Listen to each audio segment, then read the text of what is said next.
কলা এক সাধনা। নীৰৱ সাধকৰ নিপুণ হাতৰ পৰশত কেতিয়াবা প্ৰাণ পাই উঠে নিৰ্জীৱ পাষাণো। চালে চাই থাকিবৰ মন যায় সেইবোৰকে পুনঃ পুনঃ, যিবোৰ হয়তো ইমান দিনে পেলনীয়া হৈ আছিল। এৰা বিভিন্ন কলাৰ ভিতৰত ছবি অংকনো এক বিশেষ কলা। নিপুণ হাতৰ আঙুলিৰ পৰশত জীৱন্ত হৈ উঠে একোখন ছবি। কি যে অপূৰ্ব, কি আশ্চৰ্য, কি এক সুন্দৰৰ সমাহাৰ। এই যে স্ক্ৰীণত ছবিবোৰ দেখিছে, এইবোৰ এগৰাকী নীৰৱ সাধকৰ হাতৰ পৰশত প্ৰাণ পাই উঠা কিছু আলোকচিত্ৰ। নাম তাইৰ ভাস্বতী দাস।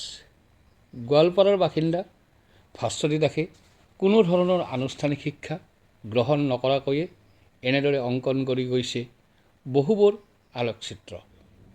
এইবোৰ অকল সাধাৰণ চিত্ৰ বা ছবি নহয়, কাৰোবাৰ মুখবয়ব তথা শৰীৰ আৰু সম্পৰ্কৰ লগত নিবিড়ভাৱে জড়িত থকা কিছু আলোকচিত্ৰ।